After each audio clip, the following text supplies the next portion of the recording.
إسماعيل بشيخ الماء يوم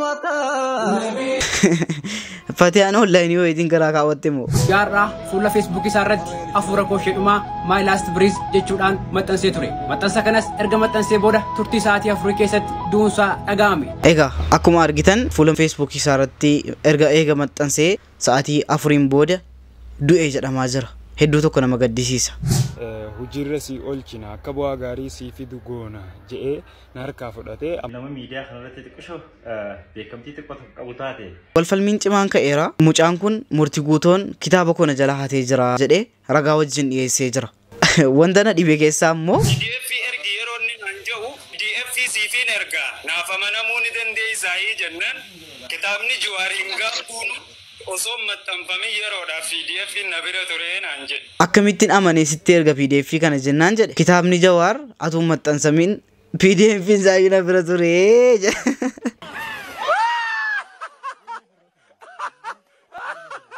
Hammas daballee ijoollee Saudi Arabiyaa jiranuuf sagalee hataanu. Assalamu alaikum warahmatullahi wabarakatuh. Shamar kafuuni hordoftotaaf kabajamtoota Oromoo Show akkam jirtu. Jiruun jireenya afiyaan barumsi akkamiin isiniin jira. Ana bira gaariidha alhamdulillah. Har'a sigaa viidiyoo kabraatiin isinii deebi'eetan jira. Akkuma beekamu viidiyoo bobbaarsoo bashannansiisoo kan ittiin fataazanaa jennu kan ittiin bohaaru isinii qabadhee dhufeetan jira. Egaa daily reactionii jalqabneerra har'a bultii torbaffaa keenyadha. Torbee tokko jedhaati garuu guddaa tokko keessaa dhiisneerra yeroo baay'ee isinitti meeraa sanbata guddaa kana naan mijaa'u. Egaa haala dandeenyaan isinirraa nafu waan social media kanarra achiifachee deddeemaa jiran waan irratti dubbachuu qabnu irratti dubbanne waan muudii irratti qabne bira darbina jechaadha. Isin immoo laayikittii kanatti naa jajjabaadha. Warreen immoo gara chaanaalii kanatti haarawaa dhuftan subscribe godhaati. Inni tokko isinittiin irratu 50 seenuu kaaneerra xiqqoo haasaa isinitti dheeresseera. Dhiifama isin gaafachuu barbaada gara viidiyoo. Baga gammaddan dhiironni keenya dhugaa waaqa jiraata baga gammaddan isiniin jedha. Bara parsantiin keessan jechuudha geetiin keessan 50 irra taree jira jechuudha. Maaloo edda tokko rafiitti dhabe halkan sa'a 9 irra dhugaa falmii irra turre akkuma kana gaa shamarree lama tokko jaalanneerraa fi Beto seniyyuga dagalgala waan irra bulame beelu jechuun barbaachisu. Shamarree lama inni tokkittiidha. Injenne gaa ijoolleen dhiiraa ammoo ijoolleen dhiiraa jimmaan tokko ganda biraa nutti fidde dhugaa rabbi qabrii walii irra naabannu qabrii keenya irra naabate. Jimmaa fuudhin jenneen maanni tunu jirru tunu akkam jedhee dubbaddu. Ganda biraa fiduu barbaaddu se maa godhu tottoobu koonu seetammoo biraddisti waxii nu seetammoo mastaxxabee harkatti dhiqattu nu seetammoo akkamitti nu jirru ganda biraa dhayitaati maaltu si eeyyame haqqasa kamtu si eeyyame nun deemne enneerra horri immoo jimmaa keessa teesse tokko laakkana baxxaramtee ganda biraan naqeettu nas takaakkalamtaaf as takaakkalee dhugaa. Mamuda lumaa galatti parsantiin keessan baay'ee dabalee jira dhugaa. Carraan keessan ol ka'ee jira. Gatiin keessan baay'ee dabalee jira. Hunnaa ol dabalee jira. Hunnaa ol dabalee rattanii hunnaa ol lumiidna. Dhugaa waaqa jiraata hunnaa ol lumiidna. Woy maaluma dhufaa barana dhugaa. Barri bara Maammadooti barana. Faatee ol bitaatti kaanina ta'a. Kaan tokko irratti jedha. Lama ta'ee sadiitte moo'isee mallattoo qiyaamaa dhufaara sagaltu dhugu kamii ga'anii gaafa qiyaamaa dhiira tokko dhugu dubartii sagaltu fiigedha baqatee dhaqee muka yaabbatedha iddootti fiigudha amma lamaan jammarameera gaafa sadeedha dhufe maasalaame innaa olumaa galatti rabbi nu haa tasgabbeessu. Beeksisi maraatuun kun ilaa dhiirochee yoo araba argannaan iyyuu araba fuudhaa abshiruma bakka. Warra gandummaan akkasuma ta'an jara dhiisaanii jira akkasii. Fuudhuudhumti isinimti fuudhuudhumti dhiirumti fuudhuuna jiraatu malee yeroo kana jechaadha. Arabas yoo argattan haadhasii. Gaambeellaas daddabaladhaa haadha hin sodaatinaati.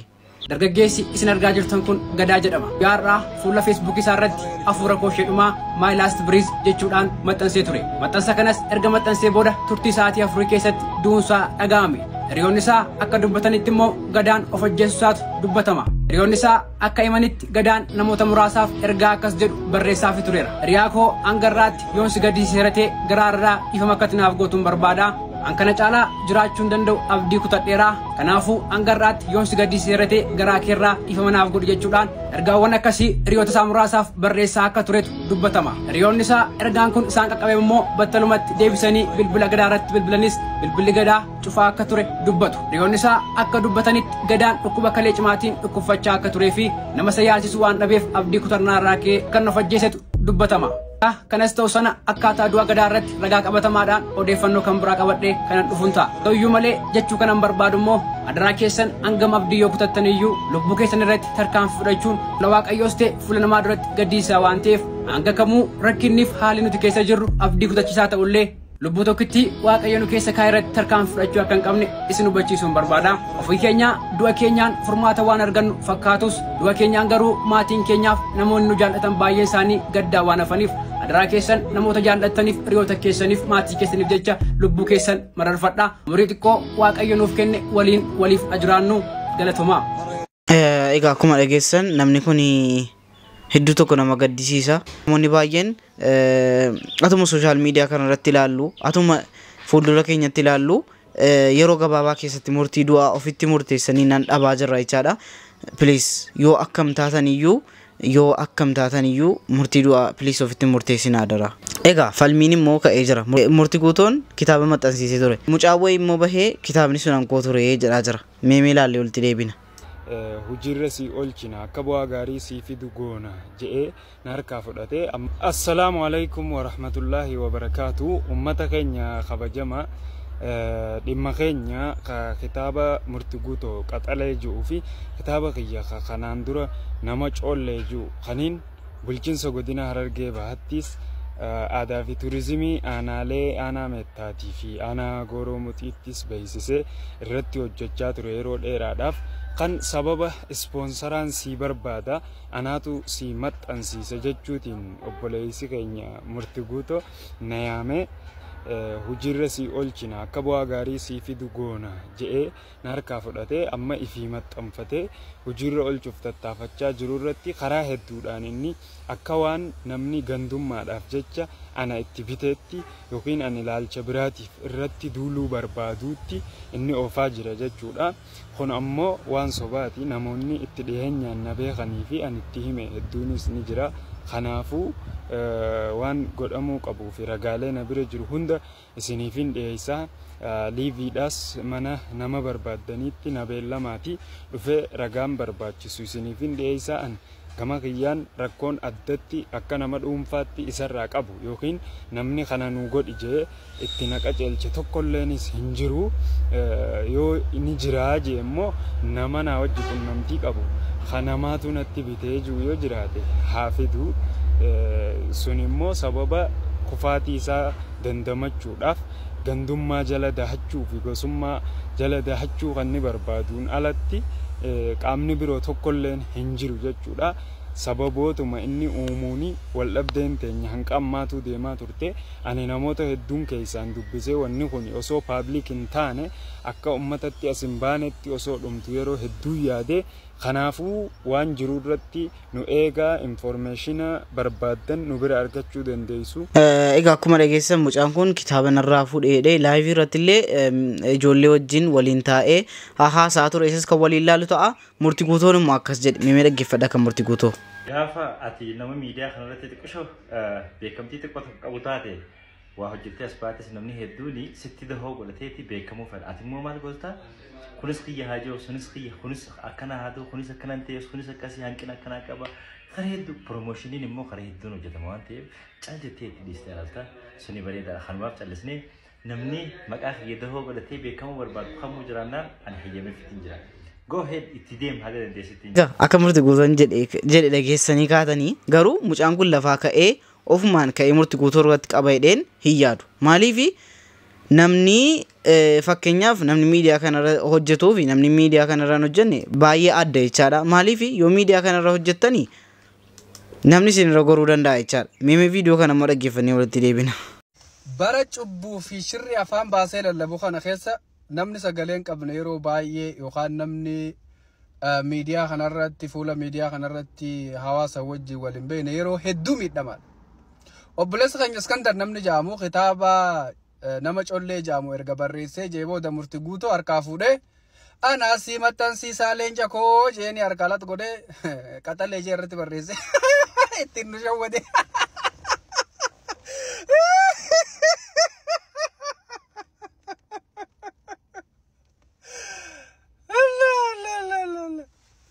Walla yoo akka dhugatti as deebine murtii guutuu cubbuu daangaan qabne mucaa kanarratti dalagee jira. Ragaa qabatamaa erga mucaa kana inni haraqqisee boo argeenin maal ragaan kan kee tarii milkaa'ina coomonni qaxalee kana gufachiisuudhaaf diinni gurbaa kana maallaqa kafalee fi nutti ergee jeetanan jala seenee hordofee dubbisee giseen laalu. Adeeroon murtii guutoo mucaa kana guutumaan guututti sagalee qulqulluu mucaan harkaa qaba, barreeffama ragaa harkaa qaba, kitaaba nama collee jedhamu siifin eebbisiisa ispoonsaranitti si barbaada jee barataa kutaa 12 kabassoo nyaatee dhagaa ciniinee kitaaba kana barreesse harkaa fuudhee qaxalee jee irratti barreesse naa barreessee nun jee murtii guutoos ba'e.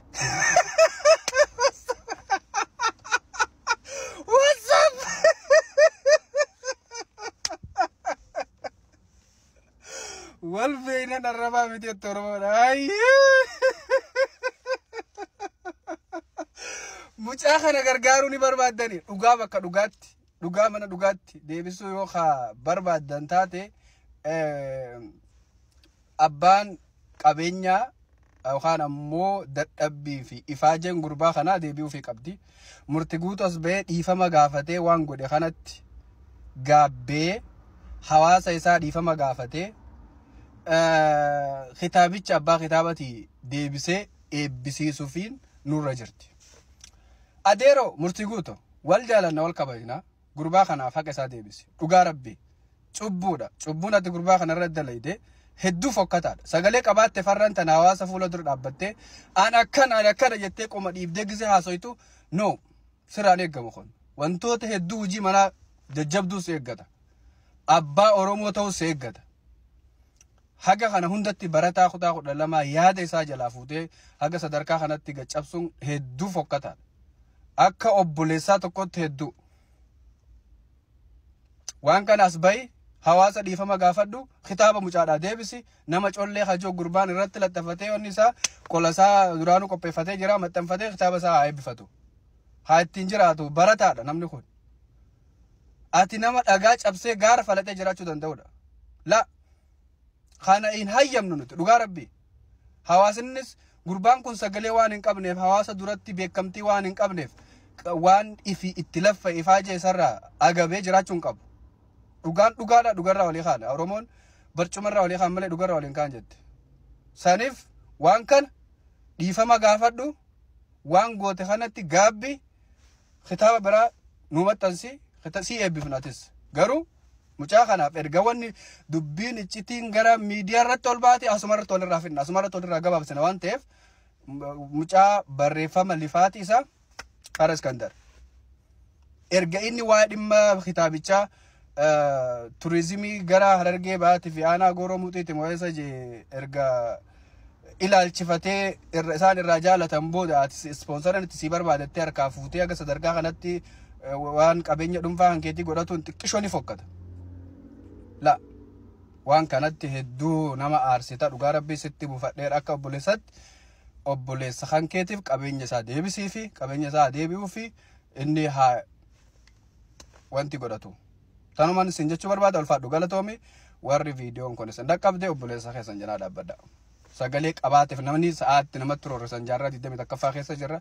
Sadarkaa namni waan nama ittiin fuudhee ittiin beekamu keessa hin jirru abbaan waan fi hawaasa ifiitiin ga'uuf carraa dhabee namni tokko hawaasa fuula miidiyaa hawaasaa fuula dura beekamtii qabu fuula hawaasa miidiyaa duratti ittiin maqaa fi yaamuun aybiidha.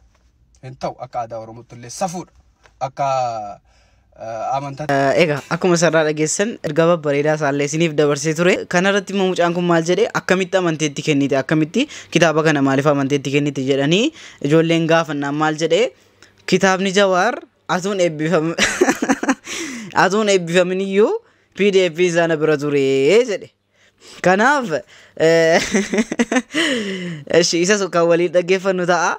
Garuu immoo yeroon koomentii murtii guutuu irra deemee dubbisu ijoolleen maal jedhaatti meeme walumaan laallamee dura namoonni baay'ee murtii guutuudhaan akka kootiyyuu fakkeenyaaf murtii guutuun fakkeenyaaf mucaan kun lafarraa ka'ee murtii guutuun kitaabana jalaa haatee akkasina godhen jiru. Adaadaan tokko maal jetti beektu namni haasaawaa itti dabala malee ofii uumeen haasa'uu naan jetti turte dhugaadhaan.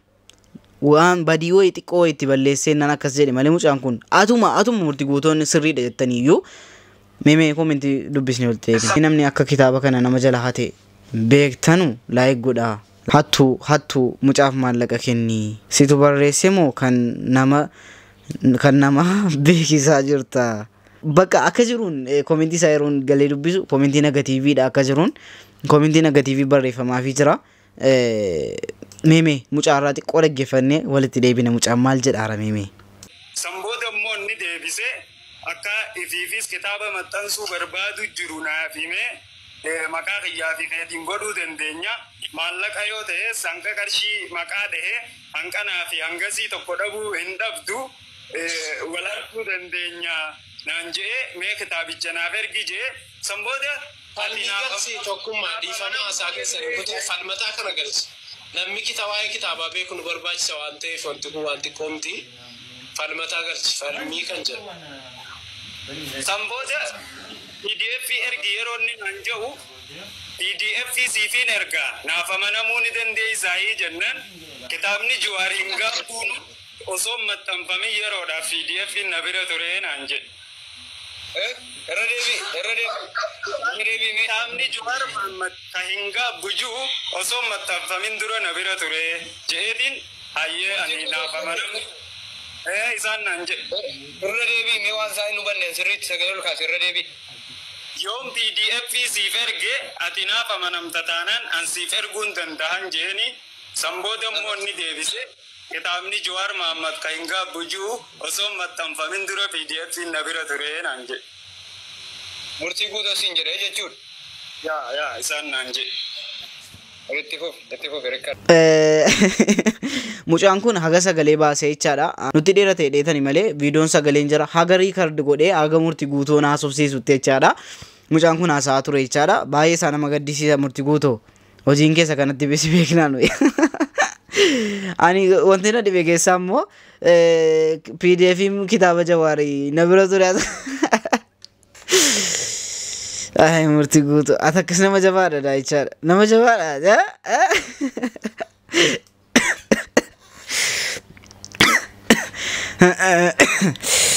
Na fe'ee oole gororriyyuu na fe'ee oole. Egaa kanarratti immoo murtii guutoottis murteessuu hin dandeenyu. Egaa hin ta'u yeroo kana keessa akkas wal shawwaduu immoo yeroo miidiyaan jiru rabbiyyuu nama dhiisu yoo namni nama dhiise. Egaa hammas daddaballee ijoollee Saudi Arabiyaa jiranuuf sagalee hataanuun jedha. Oduu simbirtuu jireenya keenya fooyyessuuf maatii keenya fooyyessuuf mana keenya gara Saudi Arabiyaa yoo taasifnellee lubbuu keenya qisaasa'uuf mindaa dhoowwatamuu gudeedamuu nu mudateeraa jedhu shamarran Itoophiyaa jireenya jijjiiruuf gara biyya Saudi Arabiyaatti malan mana madaam keessatti ajjeefamaa jirraa jedhan reebicha hamaa keessummeessaa jirra. Ejensiin Itoophiyaa gara Saudi Arabiyaa gaafa nu rakkoowwan garaagaraaf gaafa dawwalleetti bilbillu ajjeefamaa jirra dararamaa jirra. Mindaan keenya nu kaffalamaan jiru humni keenya qisaasaa jira jennee gara ejensii Itoophiyaatti gaafa bilbillu namni bilbila nurraa kaasu hin jiru jedhu shamarran Saudi Arabiyaatti haleellaaf gidiraa gurguddaa keessummeessaa jiran. Madaamin nuti bira hojjennu rifeensa mataa nurraa aduu lubbuu keenya qisaasessu abbaa manaa isheetiin gudeedamuu irraa kan hafe rakkoowwan gurguddaa keessummeessaa jirraa jedhan yeroo hojjenne mindaa keenya argataa hin jiru. Dhiyeenya kanaas ji'oota muraasaas lubbuun dubartoota hedduu qisaasee badeeraa jedhan harka madaamii keessattis ajjeefamaa jirra jechuun dubbatan. Rakkoo kanaaf kan fidee fi rakkoo kanaaf kanneen sababa ta'an eejensii Itoophiyaati jechuunis komatan. Eejensiin Itoophiyaa gara Suudi Arabiyaa gaafa nu erge bilbila isaa lamii deebisee nurraan kaasuu jedhan. Eejensii Itoophiyaatiin bakka hojii keenyaa nu jijjiiraa jennee dawwaluuf bilbila sobaa waan nutti kennaniif nurraan kaasan. Duumiti yoo foon keenya yoo ciratanii nyaatan eejensii Itoophiyaa irra deebinee bilbilee argachuu hin dandeenyu jedhan. Madaam keessatti ajjeechaa akkasumas dhiibbaa garaagaraa keessummeessaa jirra kanneen jedhan kun eejensiin Itoophiyaa rakkoowwan gurguddaaf nu saaxilee bilbila nurraan kaasuu jechuunis komii isaanii dhiyeessan. Lubbuun hedduun Suudi Arabiyaa keessatti qisaasaa jiruuf nama howwaatuuf dhabeeraa jedhan. Shamarroof jijjiiruuf jireenya isaanii jijjiiruuf gara biyya Suudi Arabiyaatti imalan. Rakkoon shamarran biyya Suudi Arabiyaatti mudataa jiru nuti jireenya keenya fooyyessuuf biyyaa baanee lubbuu keenyas dhabaa qaama keenyas dhabaa humna keenyas dhabaa jirraa jedhan. Ji'ootaan hojjannee namni mindaanuu kaffalu hin jiru. Waggoota keenya yeroo finne gara biyyaa imaluu jennes madaamiin ishii jettee nuun galchituu jedhan. Waggoota lamaa ol mindaa malee dalagaa jirra yookaan hojjetaa jirraa jechuunis komii kaasan. Waa'ee mindaa malee hojjechuurraa kan hafe lubbuun keenya guyyaarraa gara guyyaatti harka madaamiittis darbaa jiraa jedhan. Dararaan Suudi Arabiyaa keessa jiru akkam nu yaaddesseeraa jedhan shamarran Suudi Arabiyaa keessa hojiif gara Suudi Arabiyaa imalan. Nutis eejensii Itoophiyaa dubbisuuf irra deddeebiyyoo bilbilallee bilbilan kaasan. Waa'ee kanaa maali callistan jennee gaafachuuf yaallee turre garuu milkoomne. Mootummaan Itoophiyaa dafee nu qaqqabuu qabaa waan kanaaf furmaata kaa'u qabaa jechuun shamarran hojiif gara biyya Suudi Arabiyaatti imalan mootummaa Itoophiyaatiif waamicha taasisan. Mootummaan Itoophiyaa lubbuu keenya qaqqabuu qabaa lubbuu keenya baraaruu qabaa jedhan. Harka madaamii keessatti lubbuuleen keenya qisaasaa jira jechuunis yaada isaanii karaa miidiyaa qoodaa jiraniin hanga yoonaatti owwaannaa dhabeeraa jedhan. Guyyaarraa gara guyyaatti lubbuun mana madaam keessatti darbaa gudeedamaa rifeensa nurraa haadaa waan jirtuuf mootummaan Itoophiyaa dafee nu qaqqabuu qabaa jedhan. Ejensiiwwan Itoophiyaadhaa nama ergan gaafachii si baasan lamii deebi'anii sin dubbisanii jedhan. Ajjeefamuu dhiisi yoo waan feete taates ejensii Itoophiyaa irra deebiin argachuu hin dandeessu.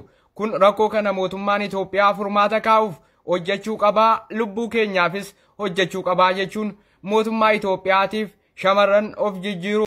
Egaa akkuma dhageessan hedduu tokko nama gaddisiisa. Wallahi ijoolleen keenya achitti baay'ee miidhamaa jiru.